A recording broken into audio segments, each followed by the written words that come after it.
making sure everybody had a common definition of marketing automation. And I'm sure that we don't, because when I went out to find a definition of marketing automation, I found about 80 of them. I was literally just this morning looking at a blog post on LinkedIn from Salesforce saying that roughly 6 to 8 contacts need to occur just before someone actually raises their hand to become a viable prospect. So the first part of the funnel is really about identifying hand raisers, and that you don't have anybody to nurture really if you don't have anybody who's already raised their hands. And so I'd like to talk about to you guys about what percentage of the marketing effort do you think is on hand raising, and how can we be more effective at that? A lot of times, this is the first time you've done it, and so you get a website, and then a lot of people say, okay, well now you have to focus on social media and SEO and all that other stuff, and of course none of that stuff actually helps people raise hands. That helps them get them to your website, but a lot of times I think that that small business owners tend to get lost in sexy stuff like SEO and social media, and don't pay enough attention to the place that people actually are going to be interacting with you and identifying themselves, which is the website. In fact, there was a report I was trying to get just yesterday where it asked for all my contact information and my phone number so we can contact you, and it made me stop, and I was like, I just wanted to read this report for something else, and those are the things that you kind of have to test, what kind of forms, what you're asking for, and are you turning people away with that? Thought you were speed dating, and all of a sudden they asked you to marry them. they were just so bold about it, like, so we can contact you, and I just kind of Well, let's face it, consumers today are educated completely differently than they were even just 10 years ago. And a lot of them have been educated to be vendor averse.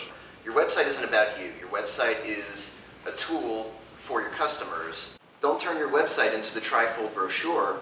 Turn it into a place where people can actually get to know you and get that information that they need that says, hey, you can solve my problem. There's often a debate, marketing people are like, look, I generated 5,000 leads. Yippee, aren't I great?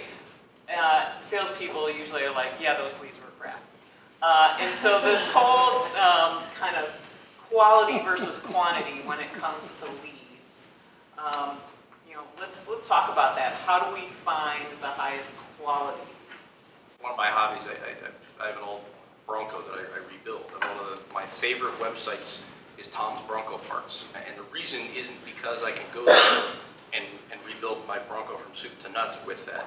It's because everything I buy from them, I can go directly there and download a very simple YouTube video and an instruction manual on how to put the doggone thing on my truck.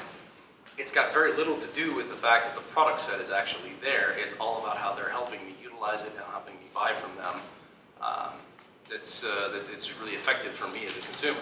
So, that's where the whole concept of sales marketing alignment has to improve a little bit. So sales can't just say, ugh, marketing, you're giving me these awful leads. That's where you need to sit down and say, okay, well, help me help you at this point. Tell me what a good lead looks like.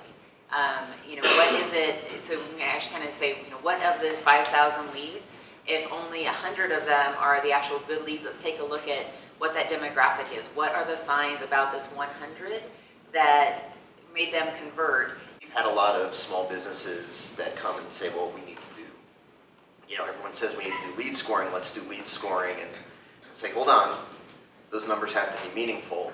Don't worry about numbers. Lead scoring for you is figuring out, what are those steps in the sales funnel, and how can we identify the people that are at that stage.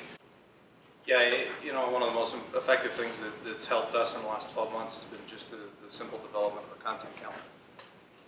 Just laying out in advance, even if it's just a quarter in advance, what we're going to do based on some of the metrics and information that we've gotten back, and what's upcoming in our process. Maybe we've got a trade show coming up, or whatever the case may be, or maybe we do have a new white paper coming up, and just actually planning out where that content goes instead of just kind of grabbing it and throwing it out there and seeing what happens with it.